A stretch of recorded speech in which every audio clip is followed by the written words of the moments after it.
Hello everyone and welcome to my channel. My name is Reese and today I'm going to be telling you guys a little bit about my journey as a PA student, tips, my advice, and a little combination of every single question that I've been asked over the last 6 months from other people who are also interested in PA school or either is just beginning PA school. So let's get started.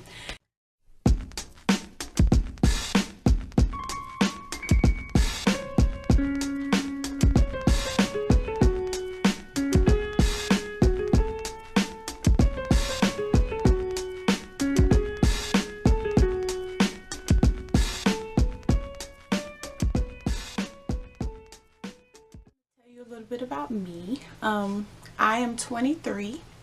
I started PA school when I was 21. I actually went through my interview at the age of 20 and my birthday was the next day. So me making a transition from an undergrad student to a grad student was huge. Me getting into PA school was huge. I mean, I'm not only the youngest one in the class, but I'm a part of the first class. This is the first class of PA students at Francis Marion University in Florence, South Carolina. If you haven't Googled us, look us up. We are a class of 32 unique and diverse students that comes from all different walks of life and all different backgrounds. And I'm one of them.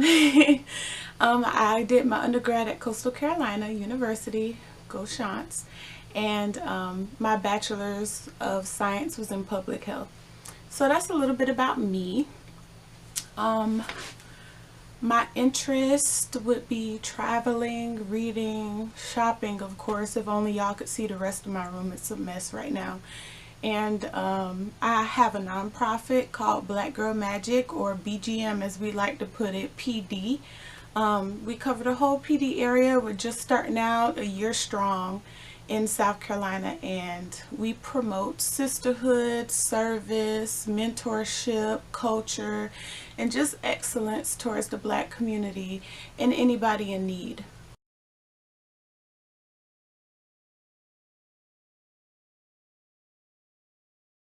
Wow, I'm gonna talk and do this video kind of like if I was talking to me 18 months ago. What would I tell myself to prepare myself for PA school? Number one,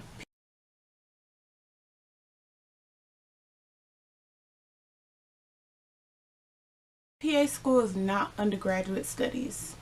Might I say again, PA school is not undergraduate studies. I kept hearing the phrase, PA school is like drinking water from a fire hydrant and just catch as much as you can get and keep going. That's exactly what it is. That is not an understatement. So take heed to that and prepare. But no matter how much you prepare, I don't think you're ever really ready for PA school. Because it's like rewiring your mind, and for you learning what works best for you in a whole nother way. Like I said, it's not undergrad. It's nothing that you ever been through before. It's no type of magic pill or magic tip I can give you to prepare you. But I would say preparing is more so knowing what you're getting yourself into. And knowing how to prepare yourself, not necessarily studying something, blah blah blah. Of course, anatomy and physiology, looking over that is always going to help you, because that's where you're going to start out at your first semester. Especially, I don't know about other PA schools, but I know at Francis Marion we started out with anatomy and physiology. We went through genetics. We also had online classes that corresponded with my Bachelor's of Science of Public Health. So it was also interdisciplinary studies. How do you work with nurses? How do PAs work with doctors? Communication, theories, plant behavior, all my public health people out there, all those theories was not learned for nothing. Epidemiology comes back to haunt you. In the mix as well, PCOT, all of that good stuff. If I was talking to myself, I think the second thing I would tell myself is read. Read.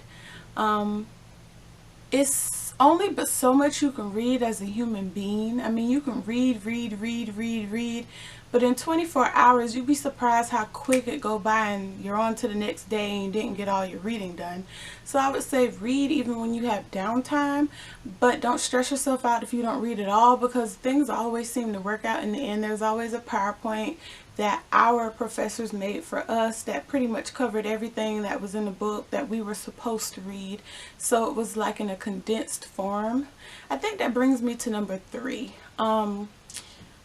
You're gonna get overwhelmed, but try to find the light at the end of the tunnel, sort of, so to speak. Like there's different ways. There's people who's been through PA school before you, before me, before us, and they've made all sorts of Quizlets and notes and PowerPoints, and they can all be found online. Pinterest has even been a big help for me. Pinterest, you can go in there and type in let's see, diabetes, insulins, and they have all sorts of mnemonics. Studying nursing cards in the nursing books for medications, pharmacology, big help. Big help. If you can come up with a mnemonic, a song, an acronym to remember just about anything in PA school, and it's something that's, I mean, it can even be inappropriate, it can be dirty, but long as you can get it to where it can stick, you're good. Because it's a lot of information, and know you're not going to learn everything, and know you're not going to know everything, but you do the best you can. Number 4, do not get frustrated with yourself. I think PA school has taught me, it has humbled me definitely, but it has taught me to learn myself from a different perspective. Studying, I had to learn how to study all over. I had to be comfortable with making C's. I had to be comfortable with not knowing everything. I had to be comfortable with asking my classmates for help. If you're the type of person I am, you like to study alone, you like to do your notes alone, you get your stuff done, you don't fool up with other people and nonsense. But me, I had to learn how to ask other people for help, especially in areas I knew I was weak in, because I mean, you cannot make it through PA school alone. If you're that type of person like me, you're going to change, because I had to change. You're not going to make it through alone. It's a beast of its own. And I'm not trying to scare anybody, but like my shirts say, no sleep, no money, no life, PA student. And this is my favorite shirt, and I'm glad I have friends who make shirts for my nonprofit. So she made this shirt for me, and I'm so glad I wore it all through PA school, because it's the truth. You're not going to have any money, you're not going to have time for anything but to study. I'm giving it to you straight. Like, I'm not sugarcoating anything. You study at least 6 to 8 hours a day, and that's me. You know, I'm not married, I have no kids, nothing like that. But it's still hard for me, a single person. I moved back home to be with my family. I don't live on my own. Still, it's hard for me. You still don't get everything that you want done. And you just have to be comfortable with that. Okay, so I think that ends that for that.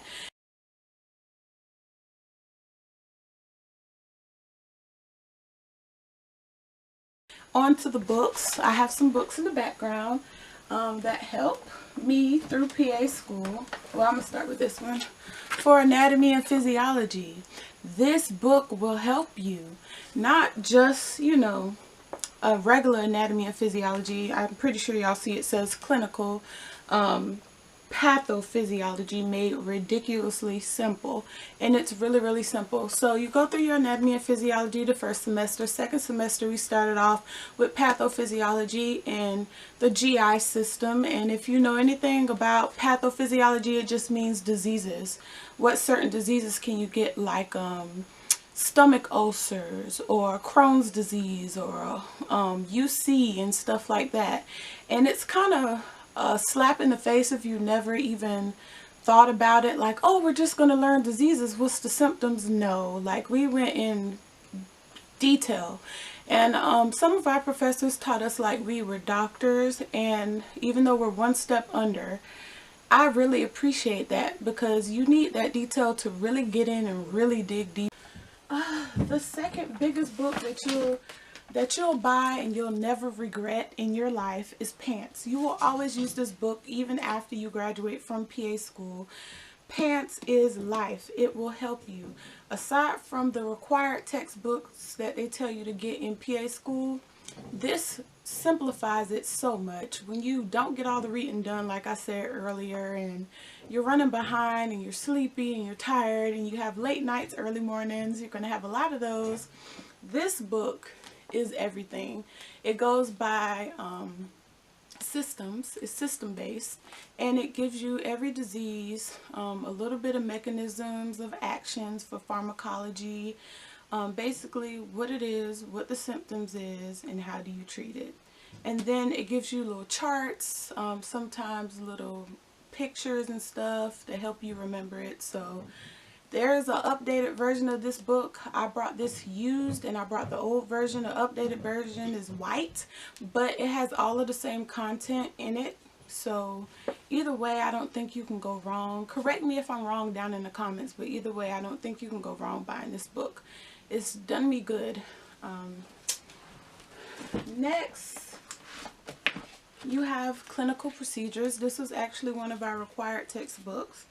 And it goes through how to suture, what obstructive, restrictive is, all your testing, what it means when you see this, or if you're testing somebody for this and you get this, what does it mean? Occult testing, how to do a pap smear. It has all of your procedures in it. So this is one that I'm actually going to take with me on rotation.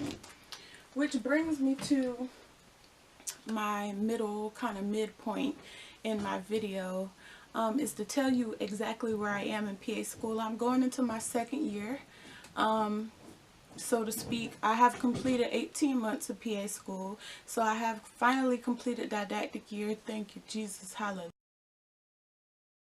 We got cut off because my camera cut off, but we have little books that our instructor has given us as well.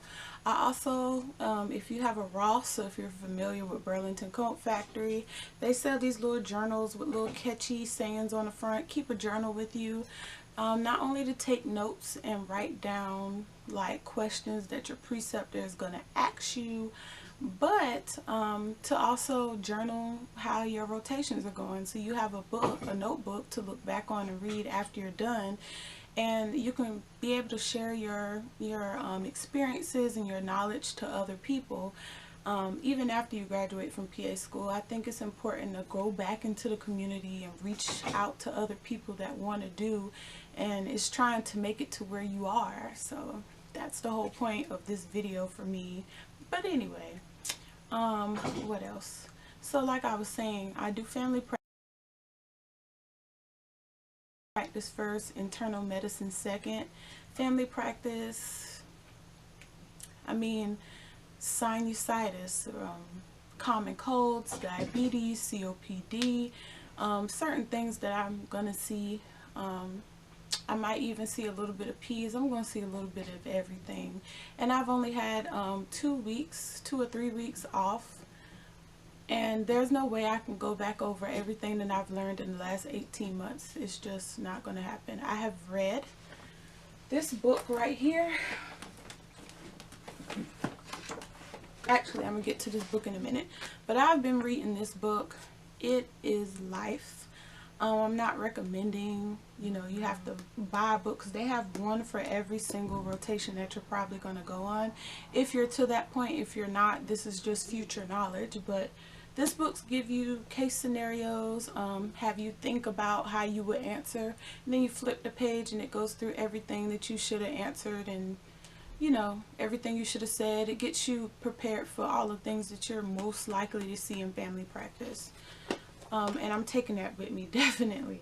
This book right here is just the experience of a young PA student. I was given this last Christmas as a gift, and it's very thin. It's definitely readable. It's definitely doable. And he just shares his experience that he has on each rotation and what he has learned and how he has been prepared. And of course, you always have to get yourself prepared of the thought of losing a patient, or not knowing the answer to a question when a preceptor asks you, and all this stuff. So he explains all this good stuff in this little book in so many words, and it's awesome. I definitely recommend it. Even if don't nobody give it to you as a gift, you can get it for yourself. It's awesome. Okay, well, I'm pretty sure y'all see my bag behind me. I have my stethoscope and all my little books are in here. So this was one of the books I was talking about that our our professor gave us in class. This was actually another pocket book that I brought. It's Pocket Primary Care by Megan Kiefer and Curtis Chong. And it's like a little binder, but it goes through all of your labs and stuff that you should look for in physical exam and algorithms when you're treating patients.